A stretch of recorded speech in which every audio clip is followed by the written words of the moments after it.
Leaving Mobile, we made our way to the ICW. From here, we were able to travel in protected waters all the way from Mobile to Apalachicola. It took us about 4 nights to get to Destin, Florida, where we spent a couple days.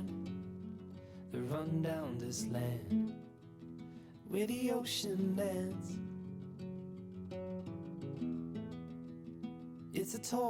This section of the ICW has a lot of bridges that are a little bit lower than the rest. This one was around 56 feet, and our mass clearance is about 54.5, so this had to be timed with the tides.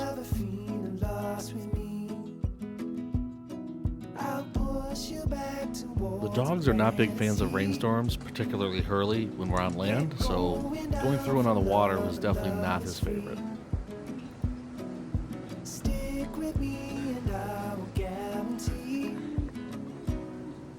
This stretch of the ICW is pretty isolated and desolate, but luckily we did find a couple city marinas or boat ramps that we could stop at along the way.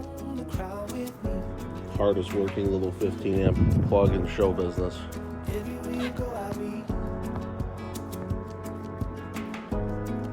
Alright, so we made it to Apalachicola, or however you say the name of this place, and we're anchored right across from town there. See some of the shrimp boats and stuff that are tied up. So this is where we're going to jump off from to go to Tampa. We're going to leave tomorrow morning, like right after sunup, and it's about 200 miles. So it'll take me about a day and a half, about 34 hours, I think, 34, 36 hours, somewhere in that range. So it's only about 1 o'clock here. We're now on Eastern time, so I'm just going to kind of hang out for the day. I'm going to take a nap because I just feel really tired, and then get up and get the boat ready for the crossing, put stuff away, make sure everything's ready to go, and make sure everything on deck is secure, and that way in the morning we can just kind of wake up, weigh anchor, and get out of here. Bosun, you ready to sail across the Gulf?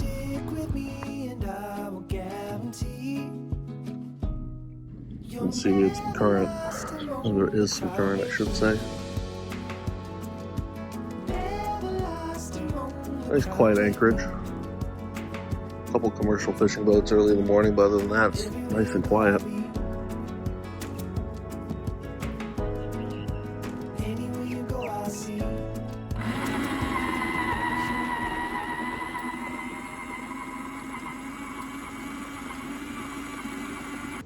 Alright, we're underway here. We're in the bay that's between Apalachicola and the St. George, which is the barrier island that's out here.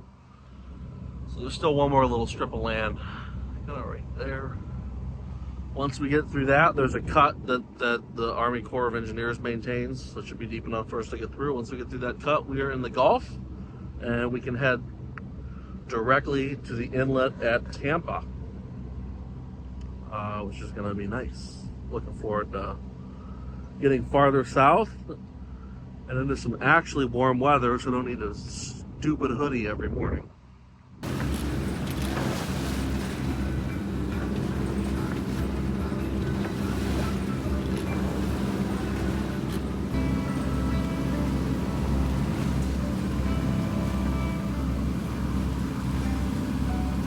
Alright, so we've been out here for like, I don't know, 6 hours, something like that.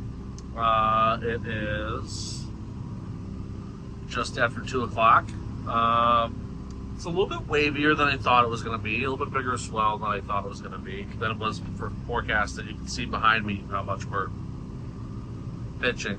And the wind forecast wasn't really right. And I looked at all the different models that Predictive Wind has. They were all saying the same thing. It was going to be like 5 to 10 out of the east, northeast.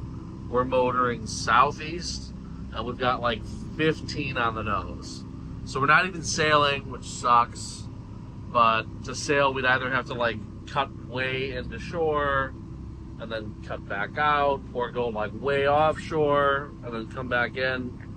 Neither of which with the dogs I'm really that interested in doing, just because the less time I can spend out here with them in lumpy seas, the better.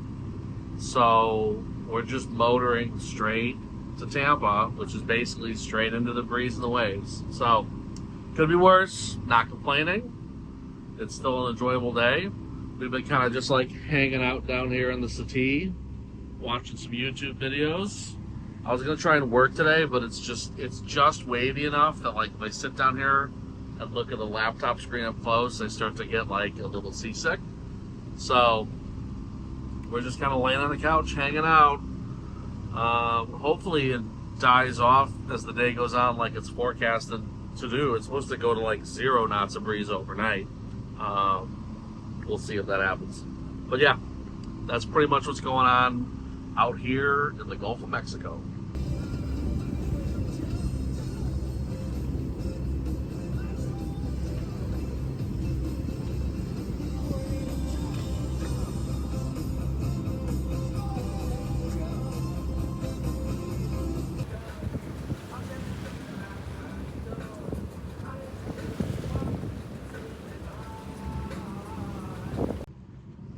So I figured we'd do one more little update here before the sun goes.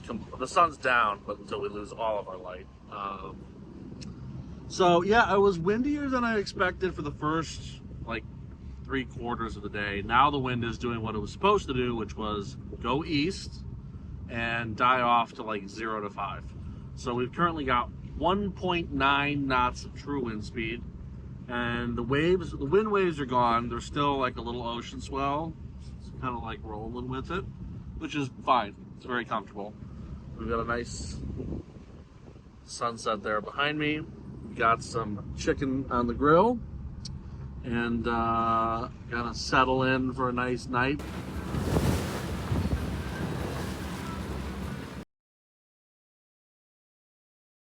All right, so we've been anchored off of Longboat Key for the last couple of days, which is a good spot, but the way the water moves through there, just you get really stagnant water full of a lot of dead fish, and I just couldn't take it anymore. So we're gonna go back there to anchor tonight, but for the rest of the day, I just wanted to be somewhere a little bit less pungent and with clear water, because I wanted to jump in and go for a swim and get the bottom cleaned. And also the centerboard is stuck up, presumably from one of our many muddy groundings in the Illinois River. So we just came over here by the pass, and I checked on the Florida Department of Health website and saw that actually the count of red algae or red tide here is extremely low. So we're gonna jump in and go for a swim and clean the bottom and just kind of take a look at everything after 1,200 miles on the rivers.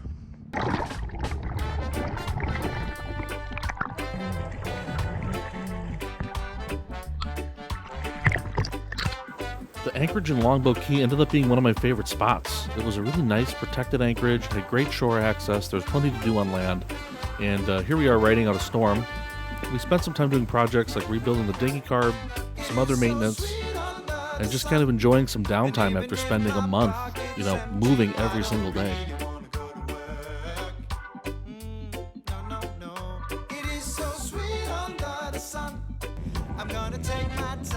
One of the more interesting things we saw while we were here was this Icon A5, which is like a small seaplane with a Rotax engine, and this guy landed right next to us and motored over to the dinghy beach and went to lunch at that restaurant right there. It was loud, but it was pretty cool.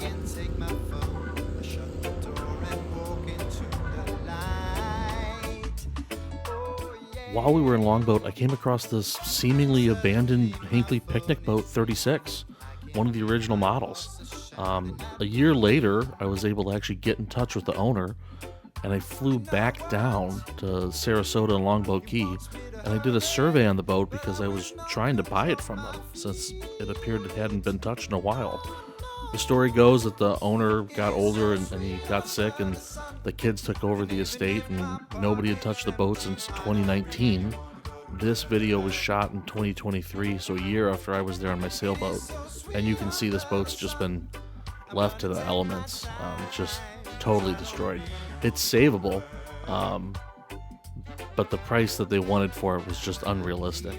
By the time you spent the money to rehab it, even doing most of the work yourself, I could have bought a sterling example. This one in particular was hull number 66. It appeared to have less than 500 hours on it, and this is how it's been left, just totally open to the elements, no cover, there's no companionway hatch. The bilges are full of water.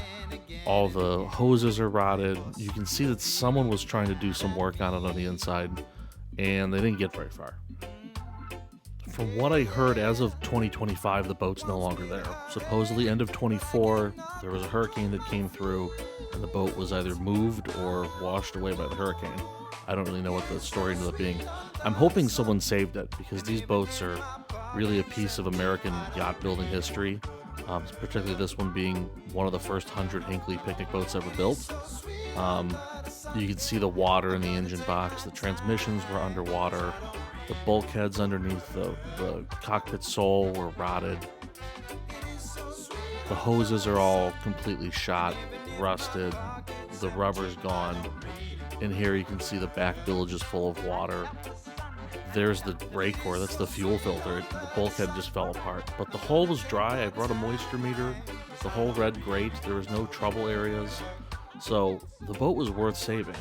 And actually, even though I didn't save this one, this kind of got me going and got me started on looking for another Hinckley to save, which you'll see later on is what happened.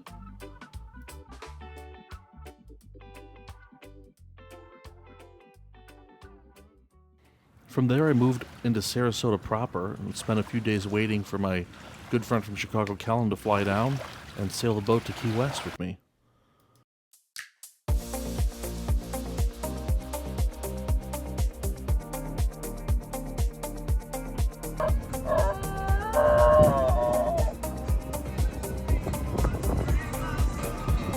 Yeah, did you hear a siren, brother?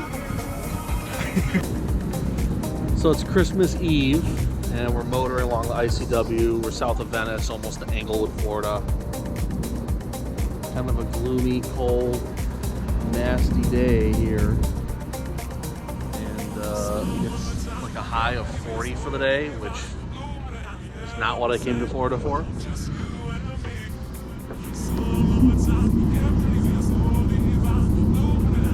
Say hi, Kellen. Are you warm enough? Are you having fun? Isn't this why you came to Florida? To sit inside of a boat with gloves, a parka, a hoodie, and a hat on. Trying to stay warm. Watching Broad City. That's why everybody comes to Florida, isn't it? Kellen came down to spend Christmas with me and do some warm weather sailing. Unfortunately, he brought a polar vortex with him. We had 30-degree weather, and the sail from Boca Grande down to Key West was a pretty miserable 24-hour slog. High winds behind us, rolly seas, and it was just bitter cold. Are we having fun yet? We're having so much fun. Are we? It's not nerve-wracking at all. Adding to the excitement, just before sunset, our autopilot broke, which meant hand steering all night, heavy seas, high winds, and cold temperatures. It was pretty miserable. After a pretty miserable passage, we finally made it to Key West and took the dinghy to shore. It's a pretty long ride from the anchorage, and the dogs were thrilled to be on land and chase some chickens.